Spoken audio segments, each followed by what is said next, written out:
Orang Islam tu bergaduh tuan-tuan, pening kepala. Tu sebab. Tengoklah tuan-tuan. Alhamdulillah Terengganu. Terengganu. Rekod bersih. Macam tu ialah cakap. Tuan-tuan kan, yang faham-faham lah kan. Tak tahu nak gaduh dengan siapa. Macam tu lah ayat dia. Sebab dia tak nak gaduh lah jadi macam tu. Bagus. Muafakat macam tu. Bagus. Kan? Ya tuan-tuan. Satu ketika dulu. Kadang-kadang tengok Malaysia. Ramai orang nak jadi sedap tuan-tuan. Bukan apa. Malaysia adalah negara yang paling rajin sekali bilang air.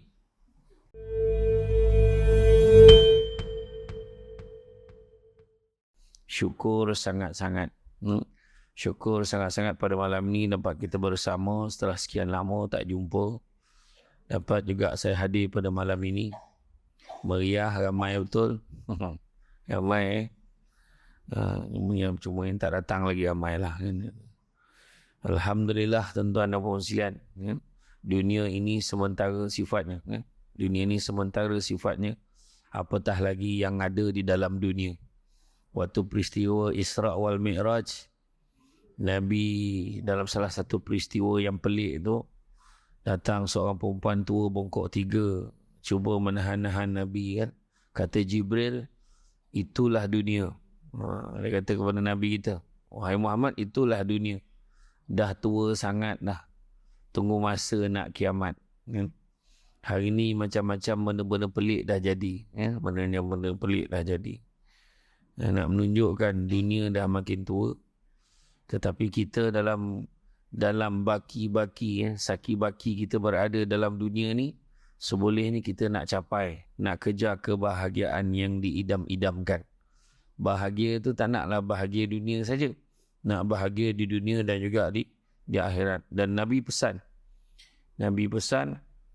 setelah ketiadaanku nanti aku tinggalkan kalian dengan 2 perkara. Dan seandainya kalian berpegang kepada kedua-duanya, nescaya kalian tidak akan tersesat selama-lamanya. Itulah Al-Quran dan sunnah aku. Jadi setiap manusia semua nak bahagia. Dia sebut bahagia ni, ada yang cakap bahagia tu dengan harta banyak, ada yang cakap bahagia tu rumah besar, ada yang cakap bahagia tu keluarga, seronok-seronok dengan keluarga. Kan? Jadi macam mana pun, kebahagiaan yang abadinya adalah kebahagiaan di dunia ni adalah apabila kita mendapat keredaan daripada Allah Subhanahu wa Ta'ala. Kalau kita tengok kehidupan kita ni semua nak mengejar kepada redha Allah. Kan? Sebab itu yang membahagiakan sebenarnya. Kalau kita tengok satu soalan yang besar, kan? Bagaimana, kenapa manusia nak sangat keredaan daripada Allah SWT ni? Apa yang penting sangat dapat keredaan Allah? Adakah manusia boleh hidup tanpa redha Allah seperti mana orang-orang yang kufur? Kan? Orang yang kufur dia tak perlu pun redha Allah, elok aja dia. Kan? Telah jelas dalam Quran, seorang mendapat keredaan Allah, maknanya dia akan memperolehi nikmat yang amat besar ketika menuju akhirat. Maknanya dapat redha Allah tu nikmat yang paling besar sebelum dia, dalam dia menuju ke akhirat. Kan? Seperti mana yang disebutkan dalam surah At-Taubah ayat 72, Allah menjanjikan kepada orang mukmin lelaki dan perempuan akan mendapat syurga di bawahnya, mengalir sungai-sungai, mereka kekal di dalamnya dan mendapat tempat-tempat yang bagus di syurga adni. Dan keredaan Allah lebih besar. Itu adalah kemenangan yang agung. Kalau kita merujuk kepada tafsir Ibnu Katsir, dan keredaan Allah lebih besar itu adalah kemenangan yang agung, membawa maksud keredaan Allah terhadap orang yang beriman itu sangat besar maknanya.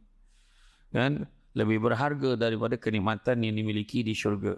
Dalam hadis Nabi SAW menerangkan tentang ayat ini, sesungguhnya Allah akan berfirman kepada segenap penghuni syurga, wahai sekalian penghuni syurga.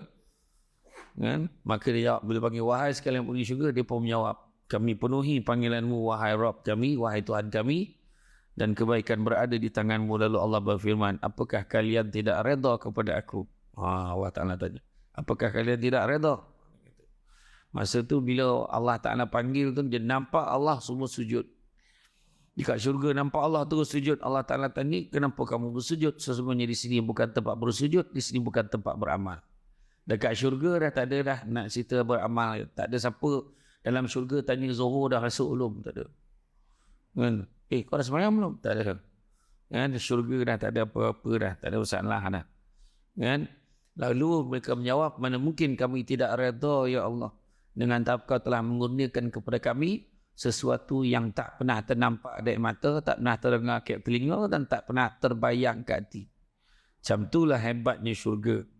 Dan bila datang ni Steven Spielberg membuat filem bertajuk Paradise, nak gambarkan syurga, macam sikit pun tak sama tuan-tuan. Dia hanya tunjukkan kecantikan dunia saja. Sedangkan tu ayat gambaran syurga tu tak pernah ternampak kat mata, tak pernah terdengar kat telinga, tak pernah terdetik kat hati. Cara jadi macam itulah syurga. Biarlah kita duduk atas dunia ni susah tuan-tuan. Tak ada masalah pun. Tak ada masalah sebab Allah Ta'ala janjikan kebahagiaan yang abadi, abadan abadah di akhirat nanti. Kemudian Allah berfirman lagi, mahukah kalian aku berikan sesuatu lebih baik pada itu semua? Mereka menjawab, apakah lebih baik dari itu? Aku berikan keredaanku untuk kalian, sehingga sesudah ini aku tidak akan pernah lagi murka kepada kalian untuk selama-lamanya. Maka itulah dia. Kita ni hidup atas dunia ni masalahnya nak bahagia, kita nak bahagia dunia akhirat ni satu masalah kita. Masalahnya adalah kita ni manusia yang tak lari daripada buat silap dan salah. Kan? Ada je salah buat. Kan? Ada yang mengumpat, mengata. Kan? Kita kalau mengumpat sesama kita ni, kita nampak apa? Boleh jumpa lagi. Sorry lah semalam aku terkutuk kau pula. Contoh. Ya. Boleh lagi jumpa. Ni yang dalam media sosial tu, hari-hari tengok tu, menyampah tu, tengok dia ni. Terkutuk lah tu. Masa bila nak minta maaf? Kenal pun tidak. Jumpa pun tidak kat luar. Kan? Kita cakap, tengok dalam drama tu kan. Mati lagi baiklah dia ni. Contoh marah-marah kat watak. Wow, berlakon je. Asal muka dia buruk sangat. Cakap contoh dia kan. Kita kata kan. Contoh. Masa bila kita nak jumpa orang tu minta maaf. Taman tak merasa tuan-tuan. Susah lah. Tu sebab kita jangan main cakap ni. Hati-hati. Tu sebab Nabi kata dunia ni penjara bagi orang mukmin. Nak bahagia ni nyal. Nabi kata dunia ni penjara bagi orang mukmin. Yelah macam mana tak penjara? Makan bukan semua benda boleh makan. Tempat bukan semua tempat kita boleh pergi. Cakap bukan semua benda boleh cakap. Baru ni saya ceramah dekat penjara Kajang. Masuk dekat ceramah untuk bantuan. Dengan kita-kita sekali rasa macam bantuan. Sebab barang handphone semua tak boleh bawa masuk. Dan bila masuk tu kan, barang-barang semua kena ambil. Kesimpan dekat dalam tempat dia. Bila saya masuk, saya fikir, aku ni boleh keluar balik ke tidak? Macam tu rasa dia. Walhal dalam tu lah, apa? Kawasan ni boleh jalan apa semua tadi. Kita dah terasa lah, macam terkurung. Bayar ada bantuan tu, kan? Dah hari-hari macam tu. Tu belum cerita lagi, saya pergi dekat blok penjara lama kat Negeri Sembilan, penjara Seremban tu. Ada satu blok lama tu. Toilet pun tak ada. Jamban tak ada. Yang ada baldi. Maknanya dah tidur tak ada jamban, kalau dia nak buang air, dia kena buang air dalam tong tu. Lepas tu botol air yang 2 liter tu buat cebok. Tuan-tuan fikir lah. 2 jam sekali pegawai penjara tu bersih kan. Saya fikir sudah aku tak nak lah masuk sini. Janganlah masuk sini. Dalam lalu-lalu, Ustaz, kenal pula dia aku. Kan? Tu cakap tadi. Dunia ni penjara bagi orang mukmin. Ada peraturan. Itu tak boleh, ini tak boleh, itu tak boleh, ini tak boleh. Kan ada macam, susah betul lah, itu tak boleh, ini tak boleh. Bukan susah, itulah dunia. Kita boleh duduk kat dunia ni. Jalanlah, beriaulah pergi mana-mana. Tapi ada peraturan. Dan Nabi juga sebut, kebebasan yang sebenar bagi seorang mukmin adalah kematian. Mati tu baru bebas. Kan? Dah mati pun. Sekati lah. Dah tak boleh buat apa. Dah tak boleh buat apa. Dah tak ada peraturan. Orang dah mati pun ada peraturan. Tak ada. Okey, kau boleh nak pergi golek masuk dalam kubur. Tak ada orang yang kena masuk ke dalam kubur. Tak boleh nak guling-guling sendiri kan. Jadi kalau kita tengok dosa dengan Allah kena ampunkan jika seorang itu bertaubat dan menyesal atas segala perbuatannya. Ya, namun sekiranya maksiat itu berkaitan dengan hak manusia yang lain, maka syaratnya adalah iaitu syarat-syarat itu termasuklah juga iaitu memohon kemaafan daripada orang yang kita zalimi. Kan? Kadang kita tak perasan tuan-tuan itu kan. Perlu diketahui bahawa dosa dengan manusia sangatlah berat jika tidak dimaafkan oleh orang tersebut.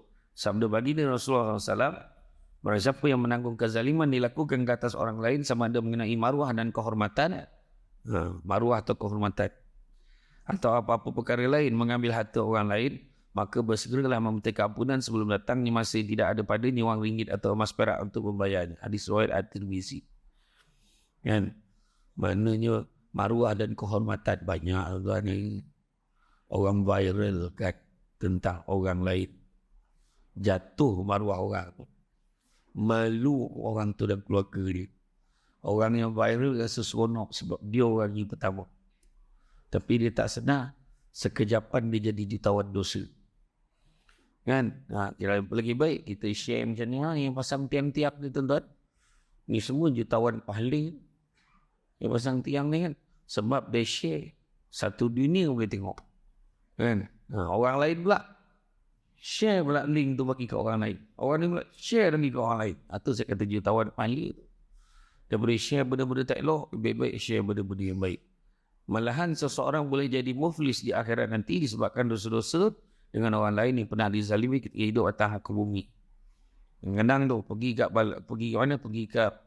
dekat pejabat pos nak bayar bil, adalah nak bayar apa tahu besar apa nak.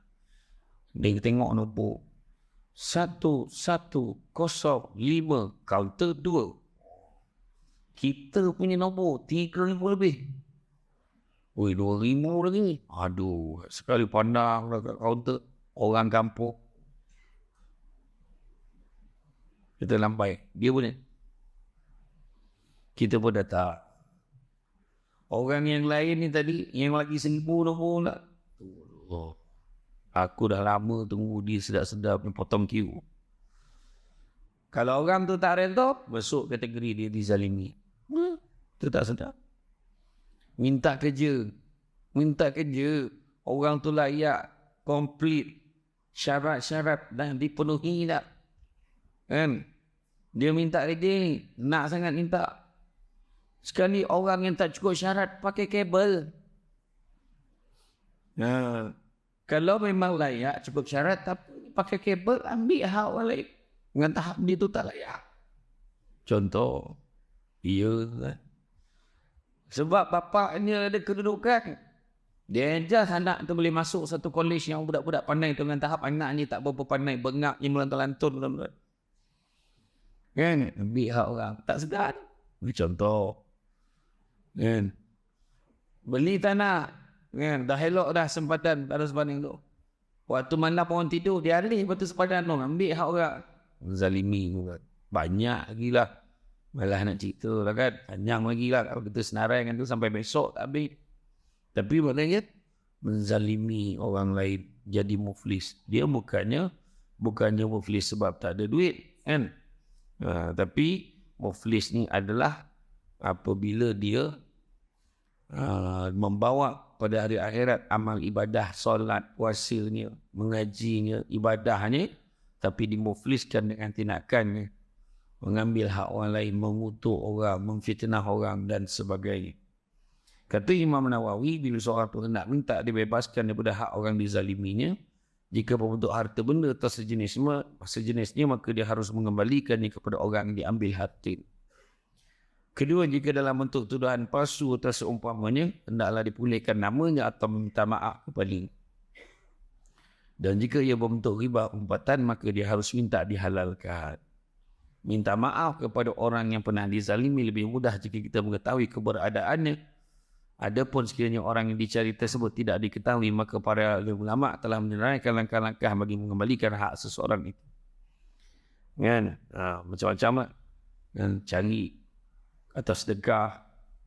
Ada macam-macam. Itu tajuk lain lah. Kan? Kesan daripada perbuatan menyusahkan manusia dan maknanya orang lain itu akan memberi kesan kepada pelakunya dan kelak hingga tidak mustahil bakal menjadi muflis. Tahukah kalian siapakah orang yang dikatakan muflis? Nabi tanya. Maka sahabat jawab. Seorang dia kata, orang muflis itu orang yang tidak mempunyai dirham dan dinar serta harta benda. Maka Nabi jawab, orang yang muflis. Dia tak bahagia lah orang ni. Kita ni confident ni datang masjid awal sembahyang tonggak ni memang siap. Memang tak pernah tinggal lah salat sudah qabliyah ba'diyah mengaji. Sampai tembus-tembus Quran tu ngaji. Handal betul lah. Hafal lah surah Al-Mulk, surah Kahfi, hafal tak? Yasin lu hafal semua. Kan? Tapi Nabi kata, seorang yang muflis dari kalangan umatku ialah orang yang datang pada hari kiamat dengan pahala solat, puasa dan zakat. Namun pada masa yang sama, dia juga membawa dosa mencela orang ini, menuduh orang itu, memakan harta orang ini, menumpahkan darah orang itu, dan memukul orang ini dan seumpamanya. Lalu diberikan kepada orang ini sebahagian daripada pahala-pahala kebaikannya, dan berikan kepada orang itu pula sebahagian pahala. Hinggalah akhirnya habis pahalanya, namun belum lagi terbayar dosa-dosa yang tertanggung atasnya. Lalu diambil dosa-dosa mereka tadi dan diletakkan ke atasnya hingga akhirnya dia dihumban ke dalam neraka kerana banyaknya dosa. Hadis riwayat Tirmizi. Bila Allah Ta'ala umum dengan ini, dia umumkan mahkamah mahsyar di muka. Macam tu kan. Beratur panjang. Ya Allah, kenapa pula beratur panjang-panjang ni? Semua nak tuntut hak. Aku dulu dizalimi oleh dia. Dulu dia kutuk aku, ya Allah. Dulu dia buat post dekat dalam TikTok, dia kutuk aku. Dulu dia buat post dekat dalam Facebook, dia cakap macam ni, dia kata macam tu. Senaran, dulu dia curi duit aku. Dulu dia pinjam duit aku, dia tak pulang. Saja-saja tak nak pulang. Dia lari-lari daripada aku. Lepas tu dia tipu aku ni, dia tipu duit aku. Ada lah panjang semua. Sudah ni pahala kita yang banyak tu, ambil sikit, ambil pahala. Ambil. Habis pahala. Beratur tadi panjang lagi. Ya Allah, pahala aku dah habis, ya Allah. Dia beratur buat apa lagi? Pada ketika itu, disebabkan pahala kamu dah habis, Allah Ta'ala kata, maka dosa orang tu pula kamu tanggung. Ambil pula dosa orang tu. Itu sebab tadi dicampakkan ke dalam neraka Jahannam, tuan-tuan. Ya. Kemudian, begitulah dahsyatnya dosa seseorang itu. Biarlah kita tidur. Dia kata, biarlah kita tidur dalam keadaan kita dizalimi daripada kita tidur dalam keadaan kita menzalimi. Kan? Kita kena zalim tak apalah. Paling tidak adalah bahagian kita. Allah Ta'ala siapkan. Tak apalah kau kenakan aku, tak apalah tadi ni. Aku redha je lah. Itu kan? Kan? Jadi, tuan-tuan dan puan-puan rahmati Allah sekalian, apabila Muslim, umat Islam hari ini sudah tidak malu lagi mempamerkan kelakuan dan dosa mereka, bererti fitrah mereka sudah rosak. Dia dah tak kisah dah buat dosa.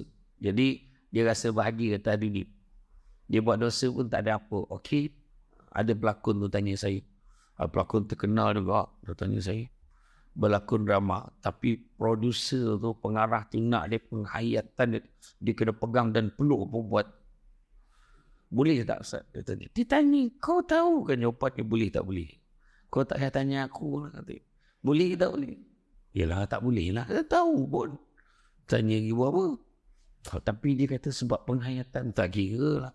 Dalam Islam ni, matlamat tidak pernah menghalalkan cara. Buatlah macam mana pun. Kan? Carilah jalan macam mana pun. Adjust lah watak tu. Kalau tak pegang pun orang tahu kau sayang dia. Tak payah ke. Untuk penghayatan tu tak perlu pegang pun sebenarnya. Kan? Bini sendiri pun tak pegang. Bini orang dalam tu sibuk nak dia pegang. Contoh lah. Kan? Jadi, itu sebab kata tadi. Kan? Ini sebutkan tadi, maknanya kita kadang-kadang nak capai bahagia dunia dan di akhirat, maka kita kena perhatikan dosa-dosa yang kita laksanakan. Ya? Sebab dia sebut tadi Al-Quran dan Sunnahku. Allah apa Rasulullah beritahu Al-Quran dan Sunnahku. Maka kita ikutlah.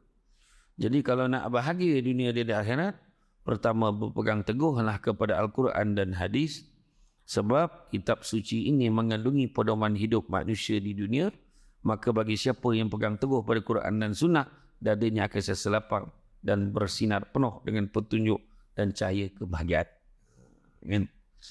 Yalah tenang, dia tak ada macam datang kuliah ni kan. Dia sudah dengar kuliah. Yang tak ada yang muka kusut, tenang.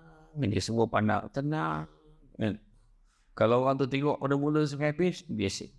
Orang tengok, kejap telat. Sebab tu lagi hebat orang tu. Sebab sambil-sambil dia dengar ceramah, dia zikir. Yang paling hebat, sepanjang ceramah saya dia zikir. Itu memang hebat betul. Dia akan bangun bila saya baca doa. Wabillahil taufiq. Dia akan jaga. Dah habis. dia akan segar balik mati dia. Jadi tuan-tuan dan puan-puan rahmati Allah sekalian, mana kata buat ni akan dapat ketenangan dan cahaya kebahagiaan. Yang kedua, menjalankan perintah Allah dan menjauhi larangan Allah. Kan?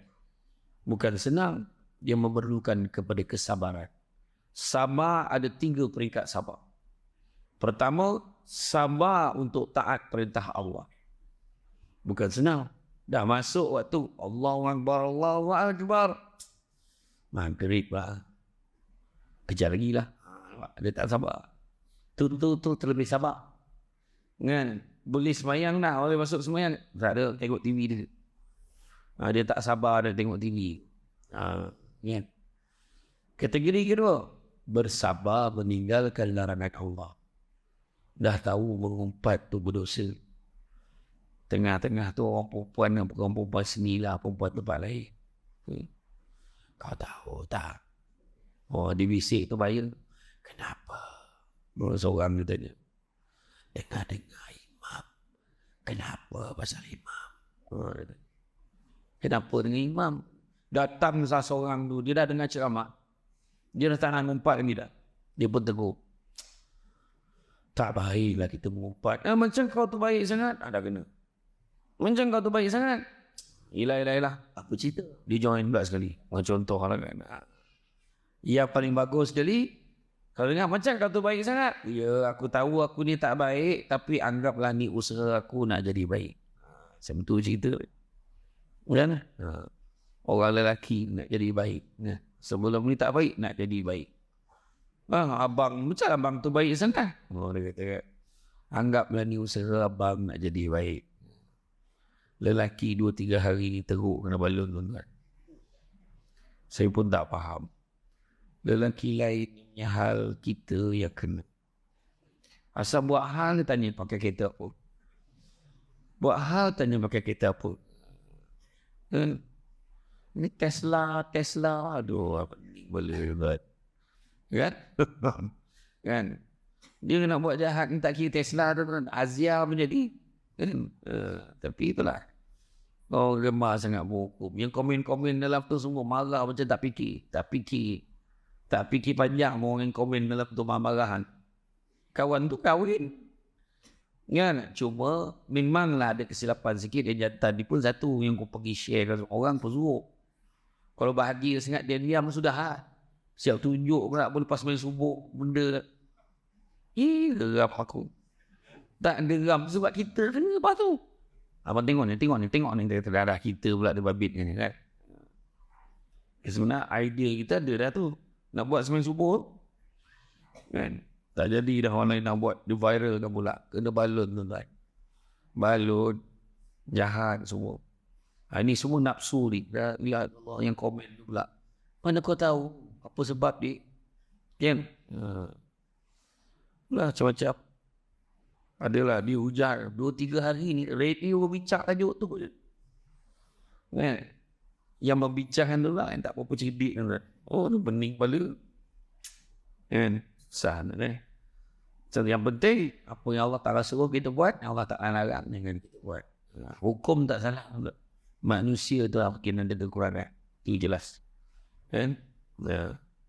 Kemudian yang keduanya, nak bahagia dunia akhirat, memperbanyakkan rasa syukur. Memperbanyakkan rasa syukur, kesyukuran kita dengan kehidupan kita. Syukur, Alhamdulillah dapat datang masjid ni. Saya tak perasan dah sampai. Dah datang lah masjid ni. Cantik lah masjid. Kapet ni tebal. Dulu tak setebal ni. Sekarang ni sujud terbenam muka. Kalau lama sikit imam sujud pun memang lena yang tadi. Kan? Macam tu lah. Awak pula baru sampai. Saya baru landing di petang tadi. Kan? Itu lah. Syukur Alhamdulillah. Sebenarnya bukannya rezeki itu tak cukup. Tapi syukur tu yang kurang. Bukan rezeki itu yang tak cukup. Tapi syukur itu yang kurang sebenarnya. Makan kopok leko jadi Alhamdulillah. Walaupun 5 batang seorang cukup. Kan? Kepuk getek. Jadi kan Macam mana dia makan kerupuk itu? Kenyang ke? Dia kata, orang tu makan semangkuk nasi, ayam sekor, tak kenyang lagi. Sebab kurang dia rasa syukur. Rahsia hidup bahagia, memperbanyakkan rasa syukur kepada Allah SWT. Kita akan hidup dalam keadaan tenang kerana mengingati akan nikmat yang telah kurniakan oleh Allah kepada kita. Nabi pesan, jangan kamu pandang kecilnya nikmat itu, tapi pandanglah siapa yang bagi nikmat itu. Kan? Dapat isteri, syukur, alhamdulillah aku ada isteri. Walaupun mukanya tidak secantik Nilofa, tidak secantik Maya Karim, syukur isteri aku ni pandai masak. Muka tak lawa tak apa, tutup lampu semua. Tak ada orang lain yang lawa-lawa tutup lampu menyala muka dia, bohong ni tak ada. Sama kan? Macam tu. Dan kita akan hidup dengan tenang kerana mengingati nikmat yang digunakan oleh Allah, dan jangan sekali-kali kita merungut dengan dugaan yang menimpa. Sesungguhnya itu semua adalah takdir Allah. Kita sebagai manusia hanya perlu berdoa. Apa beza pasrah dan redha? Apa beza pasrah dan redha? Apa beza? Pasrah kita kena diuji, kita diuji. Redha pun kita diuji. Pasrah ni terima, redha pun terima. Tapi apa beza pasrah dan redha? Jangan risau, penceramah kalau tanya, dijawab balik. Risau. Saya ceramah dekat satu masjid di Kuala Pilah. Saya tak nak sebut masjid mana. Saya ceramah maulud. Saya tanya, makcik apa maksud selawat makcik? Makcik apa maksud selawat? Nyaut makcik. Dan ceramah-ceramah lah. Tanya pula. Nama Allah pula kita. Dia sound ni kita balik. Samsing betul makcik. Ni kira diam ni kira okey lah. Jadi, makna kata, jadi, memang masa tu dia sound tepat betul kat muka saya. Tanya macam-macam, tanya pula. Saya kata dahsyat betul gini. Kan? Jadi, kalau kita, apa sih kita tanya tadi? Pasrah tu kita terima dengan hati sakit. Tapi redha, kita terima dengan hati yang ikhlas. Ada beza. Anak kematian, contohnya kematian suami, alhamdulillah, tak apalah, dia pergi dengan cara baik. Allah ambil nyawa dia, doktor dia tengah solat, syukur. Mudah-mudahan Allah letakkan suami saya di kalangan orang beriman. Cuma itulah, tak tahulah siapa nak ganti. Itu salah. Fikir pula siapa nak ganti tu. Kan, sempat pula. Kan. Jadi, mana kata, ujian akan datang. Cantik dipandang bulan mengambang, terang jauhan.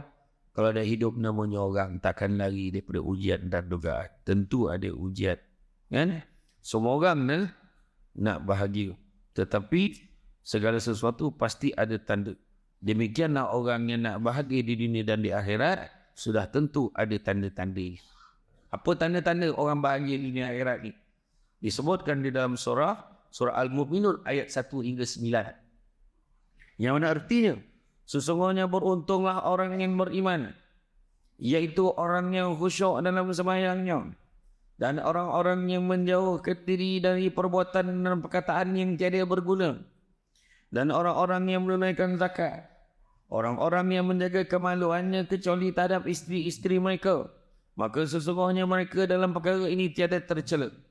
Barang siapa yang mencari sebalik daripada itu, maka mereka itulah orang-orang yang melampaui batas, dan orang-orang yang memelihara amanat-amanat yang dipikulnya, dan janjinya orang-orang yang memelihara sembahyang. Untuk itu, kita tengok balik dalam ayat tu, siapa dia orang-orang yang tanda-tanda dia akan bahagia di dunia akhirat? Pertama, dia jaga solat 5 waktu. Jaga solat. Nombor 1 sekali solat. Tak sembahyang macam mana? Lebih 90%. Pasangan yang bercerai-berai. Salah satunya paling besar sebabnya adalah tak jaga solat. Tiang agama tak jaga, macam mana nak jaga tiang rumah tangga. Kan? Dulu berlaku di Terengganu. Bukan orang Terengganu macam tu. Kebetulan kes tu di Terengganu. Hari ni kahwin, esok cerai. Rupa-rupanya baru ni ada kes tu dipecahkan. Rekod tu dah dipecahkan di Kuala Lumpur. Dalam majlis yang sama cerai. Baru lepas akad nikah, baru nak baca lafaz taklik ni, baru nak baca. Terdengar sayup-sayup di keluarga perempuan. Hantaran tak cukup 1,000. Langsung depan semua orang. Cerai kan orang talak 3. Depan semua orang. Jatuh talak. Itu pecah rekod. Lepas ni kalau nak pecah rekod tu, sah aja pun cerai. Tu kena pecah rekod. Kalau nak pecah rekod lah. Orang Malaysia ni macam tu. Dengar pecah rekod. Pening kepala. Saya pun tak faham. Sedangkan dari segi hukumnya bidu ni baksin kan. Tak boleh. Saja-saja cerai ni tak boleh. Kan? Tak bau syukur. Kalau kita tengok sebagai contoh apa. Adalah orang dah bercerai dekat mahkamah muktamad. Dia boleh berjoget. Rekod TikTok. Berjoget depan mahkamah. Apa hal ni? Tu pesan dekat artis tu. Yang nak bercerai tu. Bila keluar jangan lebih-lebih bagi statement. Kan? Bila dah keluar tu wartawan tanya. Boleh terangkan apa yang berlaku di mahkamah tadi? Cik kan kata. Ni nak ajar sikit artis. Bila keluar tu cakap. Terima kasih banyak atas semua yang hadir. Terima kasih banyak. Cuma saya minta tolong. Doakan terbaik untuk kami. Sudah. Saya tak sangka lah ini. Benda. Selagi mana belum dimutamatkan perceraian itu, kamu masih suami isteri. Dan kamu tidak boleh membuka aib pasangan kamu sesuka hati kamu. Tetap dosa. Macam mana kan? Jadi pesta pula bercerai sekarang. Herat tuan-tuan. Jaga solat. Jaga solat. Allah berfirman dalam surah Al-Baqarah ayat 238, artinya peliharalah solatmu dan peliharalah solat wusta, solat asar, dan berdirilah kamu untuk Allah dalam solatmu dengan khusyuk. Kan? Kedua, tidak membenci. Jangan pernah membenci seseorang walaupun dia buat kesalahan kepada kita. Cubalah doakan dia supaya berubah. Kerana terdapat kelegaan dan ketenangan saat kita mampu memaafkan orang lain. Allah berfirman dalam surah Al-Hujurat ayat ke-10, artinya orang-orang beriman itu sungguhnya bersaudara. Sebab itu damaikanlah, perbaikilah hubungan antara kedua saudaramu dan takutlah kepada Allah supaya kamu mendapat rahmat. Dua perkara, minta maaf dan memaafkan. Berat nak buat tapi mulia di sisi Allah. Dekat masjid ni juga seperti begini dulu. Saya ingat lagi. Kan? Jadi maafkanlah. Kenapa kita kena maafkan? Kadang ayat dia tak nak maaf. Kenapa aku minta maaf dengan dia pula? Aku pak saudara, dia nak buat. Kenapa aku minta maaf dengan dia? Aku lagi tua pada dia. Kenapa aku minta maaf dengan dia? Aku bos, dia ada anak, dia nak buat. Macam mana? Dia meletakkan keadaan tu. Yang seorang tu pula yang paling popular, kenapa aku minta maaf dengan dia? Bukan salah aku, dia kata. Tu biasa tu. Tu paling ramai. Yang satu lagi, aku boleh maafkan. Tapi bukan dia pilih pula orang yang dia boleh maafkan. Kan tu masalah. Habis kenapa kita kena maafkan? Kita kena maafkan, kita kena minta maaf sebab tak tahu siapa berdiri dulu. Lagi baik nak tenang hati. Itu belum cerita lagi. Biar dia merangkak. Biar dia merangkak nanti akhirat besok datang cari aku minta maaf. Siap sebut tu. Hati dia lepas sebut tu. Tiba-tiba dibawakan gambaran akhirat nanti. Wahai si Fulan bin si Fulan, masuk tak kamu ke dalam syurga? Lega dia. Tadi dah kena seksa. Bertahun-tahun, beratus tahun. Lega dapat masuk syurga. Nanti dulu. Satu malaikat lagi pula tahan. Kenapa pula? Dulu masa atas dunia kau pernah sebut. Kau nak kawan kau ni seorang ni supaya datang menuntut, mengangkat, minta maaf, jumpa kau minta maaf. Sebab tunggu dulu. Tak boleh masuk. Tunggu. Kawan tu pula kena seksa 1000 tahun. Aduh lamanya tunggu. Siapa suruh? Dah cakap dah. Kenapa nak pening-pening kepala? Maaf ya. Cakap senang lah. Memang. Tu sebab saya jadi pejama. Cakap senang. Kena kat diri sendiri belum tahu lagi. Itu sebab penceramah selalu sebut saya pesan kat diri saya juga. Kan? Iya. Memang susah. Tapi bila kita dah buat, percaya itulah yang paling baik sekali. Minta maaf dan memaafkan. Ada satu syarat. Syaratnya apa? Tak ada syarat. Itu syarat. Tu susah tuan-tuan. Ada satu kisah, dua beradik, perempuan bergaduh teruk. Macam-macam lah pasal duit, pasal itu, pasal adik-beradik, pasal itu. Dia dalam berapa beradik tu, dia dua je dia adik-beradik perempuan. Bertahun-tahun gaduh. Sudah adik dia jumpa kakak. Minta maaf kak, banyak dosa aku kak. Masa tu seminggu sebelum dia nak pergi umrah. Banyak dosa aku kat engkau kak. Minta maaf kak. Kakak pun menangis, tak apalah. Aku dah lama dah maafkan kau kak. Aku dah lama maafkan kak. Aku dah lama maafkan kau nak. Yalah, terima kasih kak. Pergi umrah. Balik umrah gaduh dia balik. Heran betul. Maknanya dia meraung minta maaf tadi sebab nak pergi umrah. Seolah-olah apa? Seolah-olah dia rasa Allah Ta'ala kat sana. Nah, dekat Malaysia ni tak ada Allah Ta'ala. Bayangkan, ada orang macam tu. Kesian anak. Saya tengok muka pun kesian. Kesian orang tua ni. Betul. Yang ketiga, tunaikanlah zakat. Tunaikan zakat. Termasuk juga sedekah. Zakat ni sedekah wajib. Sedekah sunat pun sama. Buat. Tadi dah diumumkan oleh imam. Dah diumumkan oleh tadi. Imam tadi kata, saya sedekah untuk program pembangunan. Untuk pembangunan masjid. Dan begitu juga dekat belakang sana ada tabung-tabung lain. Masuk. Tak boleh masuk RM5, masuk RM10. Kalau boleh masuk RM10, masuk RM50. Kalau masuk RM50, masuk RM100. Ataupun tulis cek.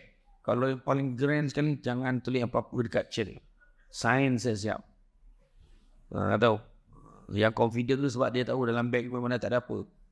So dia berani. Kan? Tak pun bagilah. Yang perempuan lurut dengan gelang, hantai, cincin ke apa, pandai lah. Kita tolak kat kedai mang. Kan? Kedai pajak kedai pun boleh tolak. Yang handphone pun boleh bagi. Nanti pandai lah kita hantar kat kedai. Format kan balik, tengok berapa ambil. Ya tuan-tuan, bagi. Kalau lah orang yang mati tu boleh hidup balik tuan-tuan, 10 minit jadilah. Dia bukan sibuk nak balik rumah, dia kan sibuk cari tabung. Baru dia tahu besar rupanya kesan sedekah ni. Kan? Kemudian yang keempat, tidak berkeluh kesah. Kan? Allah berfirman dalam surah Al-Baqarah ayat 155, dan sungguh akan kami berikan cubaan kepadamu dengan sedikit ketakutan, kelaparan, kekurangan harta, jiwa dan tanam-tanaman, dan berikanlah berita gembira pada orang yang sabar. Sudah tentulah, janganlah terus, aduh kenapalah hidup aku macam ni. Apa salah aku, kenapa tak orang lain? Dalam ramai-ramai yang kena saman dekat majlis bandaraya, kita yang kena. Dan orang lain pun parking juga. Kenapa kita yang kena baru parking nak kena? Orang tadi tak kena pun. Kan? Contohlah, nak buat macam mana? Hari bertuah. Kan? Tiba-tiba terjatuh. Kenapa pula aku hari ni lah nak jatuh? Ni nak cepat ni kerja ni. Time tu lah traffic light merah semua. Contoh kan? Murut, kenapalah hidup aku macam ni? Murut. Jangan murut. Kenapalah hidup aku jadi macam ni? Macam ni. Kenapa? Menjaga kemaluannya. Jaga kemaluan. Kan? Perbuatan zina pada hari ni dianggap biasa dan lumrah. Tuan-tuan bayangkanlah. Itu saya kata tu. Saya baru-baru ni ada ceramah di Risda. Cabaran rumah tangga masa kini. Kan? 3 cabaran, tuan-tuan. Sebelum bermula membina rumah tangga. Bukan kata dah bina rumah tangga tau. Sebelum nak bina rumah tangga dah ada 3 cabaran. Pertama, tak mampu. Tak mampu. Ya. Yang kedua, tak layak. Yang ketiganya adalah ikhtilat. Sebelum kahwin. Kata tak mampu ni macam mana? Tak mampu dari segi keuangan. Kan dah kata kalau tak mampu, tak usahlah kahwin. Tak mampu. Tetapi masalahnya dalam tak mampu tu dimampukan dengan personal loan. Pinjaman peribadi. Masalahnya ada yang pinjaman peribadi ni yang tak ikut syariah. Ambil pinjaman siap dengan interest. Lepas tu dengan duit tu bina rumah tangga. So, Benihnya pun dah tak betul. Macam mana pokok tu nak jadi elok? Kan? Nampak? Ramai yang tak perhati benda ni kadang. Kedua, tak layak. Kenapa? Panas baran. Dah kahwin dipijak aming itu. Tu belum cerita lagi. Jangan orang perempuan jangan senang hati sangat. Ramai juga, tinggi juga kes orang perempuan dera suami. Banyak tu kan. Sampai ketua mendera suami. Ada. Dan benda tu tak berlaku di Terengganu. Oh, cepat-cepat cover. Ya, itulah kan. Dera suami. Itu kedua tak layak. Yang ketiga, ikhtilat. Apa maksud? Sebelum kahwin lagi dah tak suci. Sebab orang perempuan tu bebas. Dah pernah merasa dengan lelaki lain, yang lelaki tu pernah rasa dengan perempuan lain. Lepas tu kahwin. Lepas tu bocor. Dapat tahu. Rahsia terbongkar. Dah mula masalah berlaku dalam rumah tangga. Tu sebelum kahwin. Cerita selepas kahwin. Lagi banyak. Masalah ipar, masalah mak mentua, masalah ni. Yang tu kena panggil lagi lah. Macam yang lain. Maknanya yang ini tak sempat nak cerita. Tu sebabnya sebelum masa lepas akad nikah tu, mak ayah tu kena buat penyerahan. Kan dekat lepas majlis akad nikah kan. Akad nikah tu, mak bapak pengantin perempuan menghadap ni. Pengantin lelaki dengan pengantin perempuan anak dia. Dengan ini, ayah serahkan anak ayah kepada kamu. Jagalah dia dengan baik. Diduklah dia. Kalau dia buat salah, tegurlah baik-baik. Jangan kamu pukul dia. Kerana ayah sendiri pun tak pernah pukul dia. Wah, birat budak tu dia berkecil. Kan? Tapi dalam ayat berseserak tu cakap macam tu lah. Tak pernah ayah pukul dia. Dan kalau anak ayah ni rindu dengan ayah, dengan mak, nak datang jumpa, janganlah kau halang. Bagilah keizinan kalau boleh. Macam tu. Jadi bila cakap tu, melekat kat hati dia tu. Nampak tak? Ini sekarang, aduh, tak ada seumur cowboy. Kahwin aja, bersanding, tiba-tiba hilang pengantin. Baring nak jalan kereta api. Sebab, buat storybook. Yang seorang pergi Masjid Besi Putrajaya, angkat gaun. Pak Haji tu ambil wuduk dah 8 kali di pasal muka. Hui, apa hal tu? Macam-macam hari ni. Itu sebab dia cerita-cerita banyak. Ni menjaga kemaluan ni. Bayangin ada satu kes seorang perempuan ni, dah saya dapat laporan daripada satu hospital.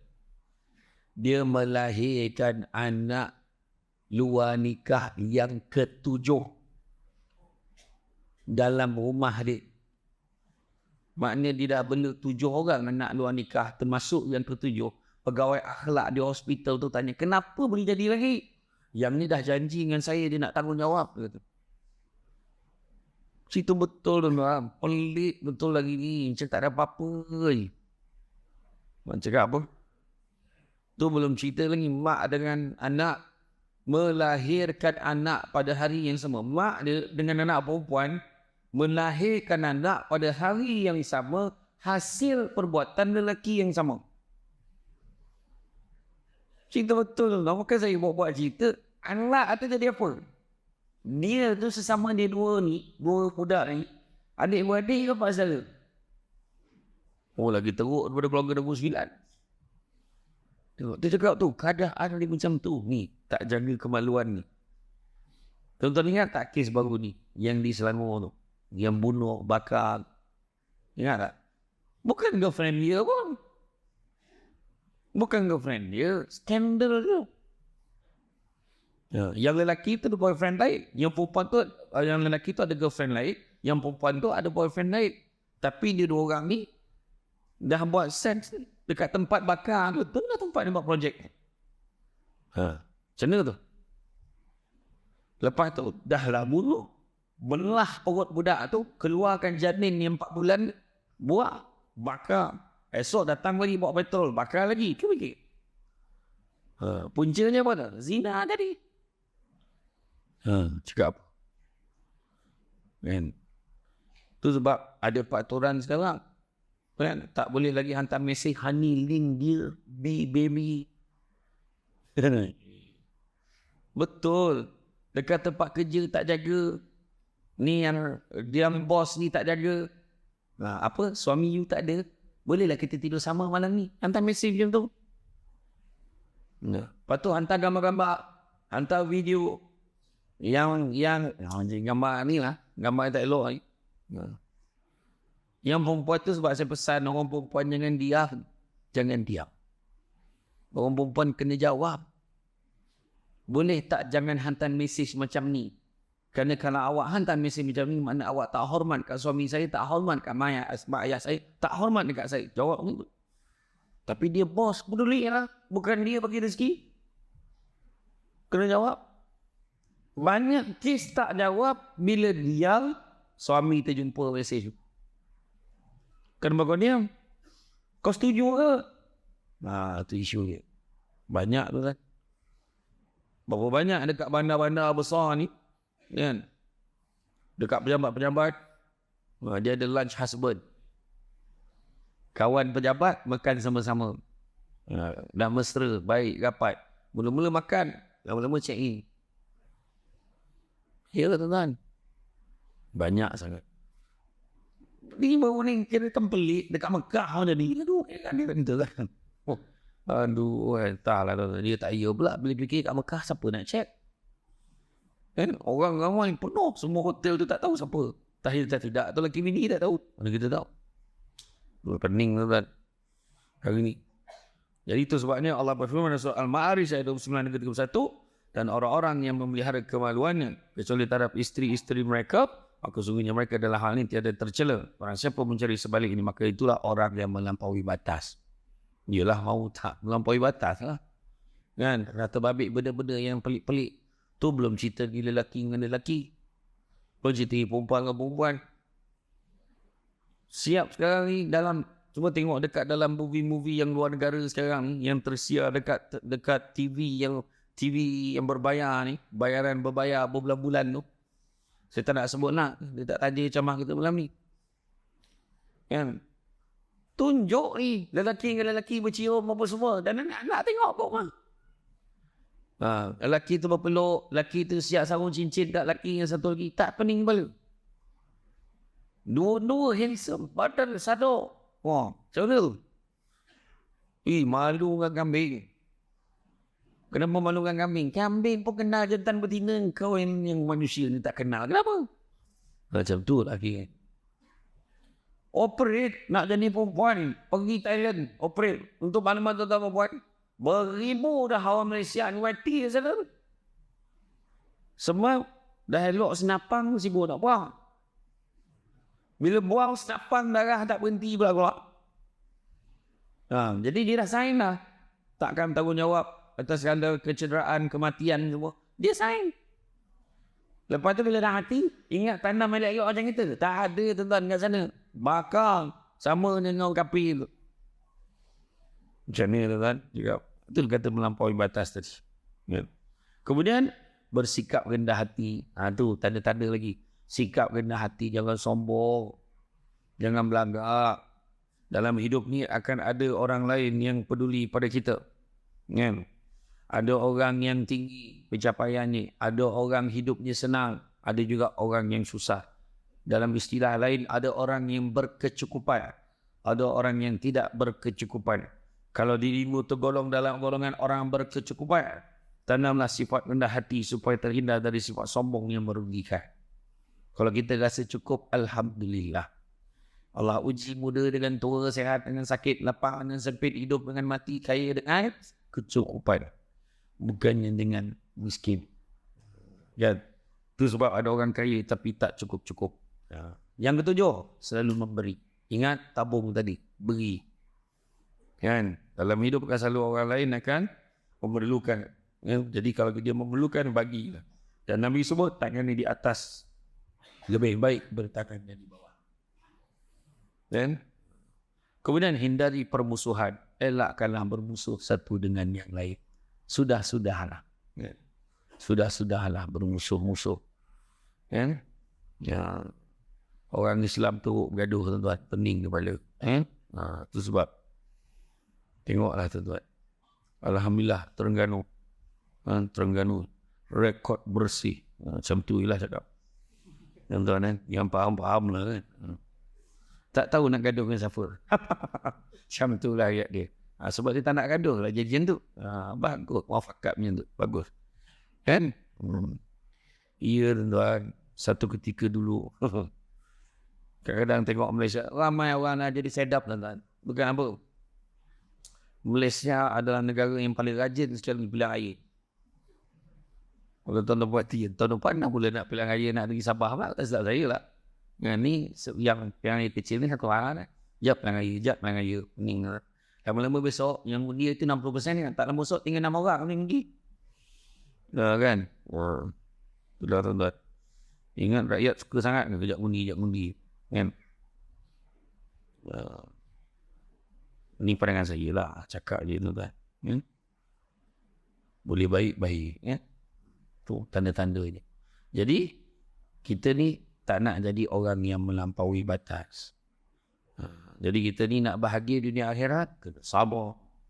Sabar dengan ujian dan dugaan. Syukur dengan nikmat Allah bagi.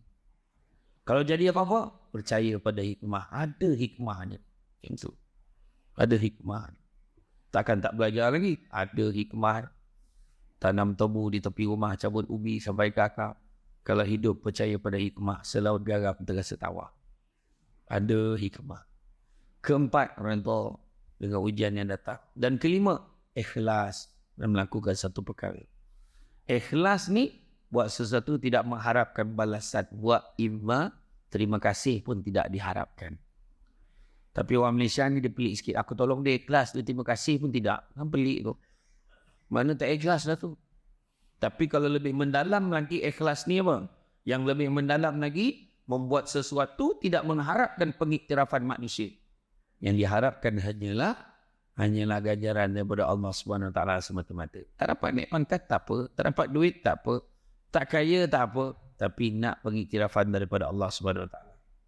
Yang tu yang kita kejar. Itu sebabnya kita tak nak jadi golongan orang yang melampaui batas. Macam kita cerita tadi kan, kita semua buat dosa. Nabi kata manusia ni berdosa, sungguhnya manusia itu berdosa, dan sebaik-baik manusia yang berdosa adalah bertaubat kepada Allah. Maka bertaubat. Sebab disebutkan dalam surah Az-Zumar ayat yang ke-53.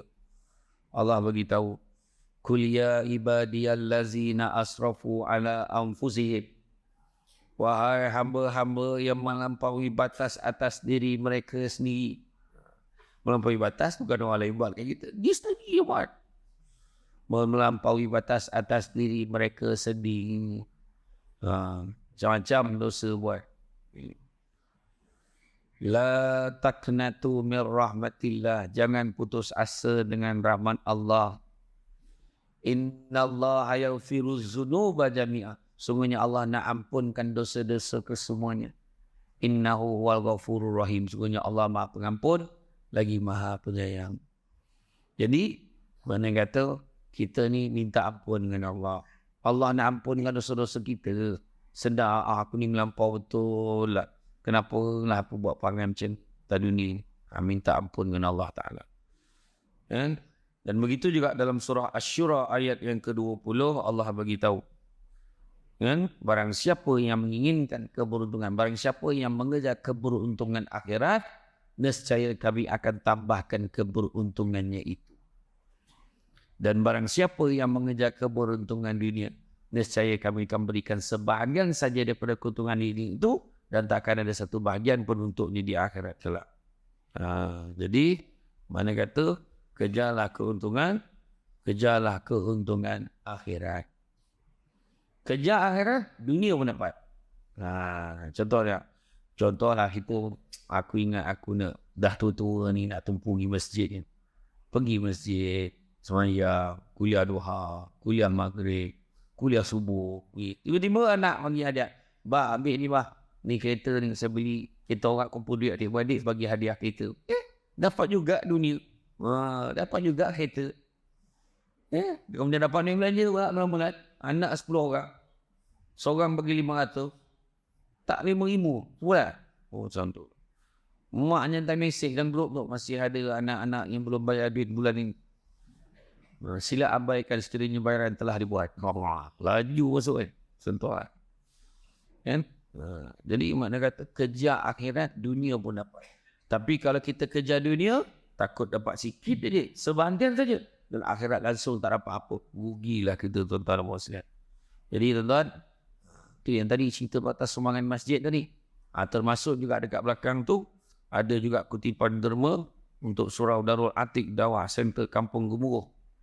Jadi kutipan ini untuk membayar kerja mengecat, pasang tile, aircon, PA sistem, tingkap dan pintu surau. Tabung ada di belakang. Bagi tu kan?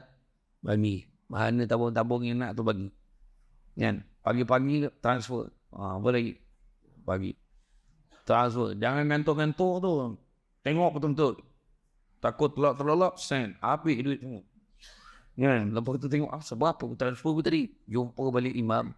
Minta maaf, mam, silap sedekah. Boleh tersilap pula sedekah. Minta transfer balik imam. Kan? Jadi, mana kata menyumbanglah tuan-tuan muslim. Nabi kata anak-anak Adam ni kalau dia berikan 2 lebah emas, dia akan minta lemah yang ketiga. Tak pernah cukup. Tetapi Nabi juga pesan cari rezeki yang halal. Yang halal itu cukup buat kami. Dan Nabi juga cakap manusia yang paling kaya adalah manusia yang merasa cukup dengan apa yang dia ada. Jadi, mari kata tuan-tuan dan muslim, ambillah peluang ni tuan-tuan. Sebab kita ni nak kejar kebahagiaan di dunia dan di akhirat. Bukan hanya nak di dunia je. Ni malam ni tengok datang penuh ni. Sebab pun nak bagi dunia. Kan ada orang cakap, pergi masjid belum tentu baik. Dia kata, memang lah. Tapi ada harapan baik. Kan? Pergi kelab malam tu belum tentu tak baik. Betul lah. Tapi ada harapan jadi tak baik. Orang pergi disco belum pernah ni. Berhenti. Isyak. Bohong kan. Tak ada tuan-tuan. Tak ada mana ni. Itulah banyak tuan-tuan. Petanda-petanda pun Allah Ta'ala dah bagi. Dunia ni dah tenang sangat lah.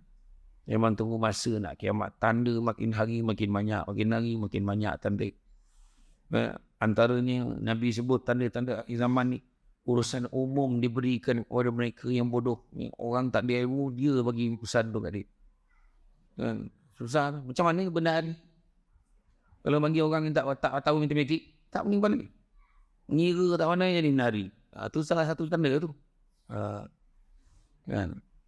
Ketua pun tak cukup syarat. Aduh, pening balik. Itu sebabnya susah. Ini tanda-tanda banyak. Seorang ibu melahirkan tuan. Banyak. Dia suruh anak. Dia suruh mak dia jaga anak dia. Kemudian dia bagi duit bulan-bulan 500. Lepas tu siap-siap marah mak dia. Tak cukup duit dia bagi mak. Tengok. Seorang ibu melahirkan tuan. Banyak lagi. Kalau kita nak uraikan. Jadi, ambillah iktibar daripada situ untuk mengubah diri kita, untuk pastikan diri kita tak terjerumus dengan dosa-dosa yang melampaui batas ni. Mudah-mudahan dengan cara itu kita dapat mengejar kebahagiaan di dunia dan di akhirat yang diidap-idapkan.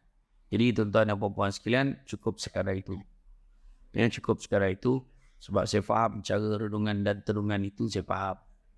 Bila dah isyak tadi, semua dah makin lama, makin tajam pandang saya. Jadi saya tak naklah melengah-lengah. Tapi apa-apa pun, ingat, dunia ni sementara sifatnya, apatah lagi yang ada di dalam dunia. Beringatlah kita. Kejarlah akhirat. InsyaAllah kita tak rugi. Tapi nak kejar dunia, boleh sekadaran untuk bekalan kita nak bawa ke akhirat. Kejar akhirat, insyaAllah dunia pun ikut sama. Tapi kejar dunia, Allah dah janjikan bagi sebahagian saja daripada apa yang kita cari, dan takkan ada satu bahagian untuk kita di akhirat pula. Jadi tuan-tuan dan puan-puan, sepada pandai itu poin 4 akhirnya jatuh ke tanah jua. Walaupun perkongsian sudah tamat, mudah-mudahan meresap ke dalam jiwa. Tenang-tenang di laut, sampan kelok beri ke tanjung, hati terkenang mulut menyebut, jasa baik pihak masjid menjemput hari ini, rasa menunjuk. Jadi itu saja daripada saya. Sungguh yang baik itu datang dari Allah SWT. Lebih kurang itu punca kelemahan saya sebagai manusia biasa. Pokok sekayu daun selasih. Thank you, terima kasih. Assalamualaikum warahmatullahi wabarakatuh.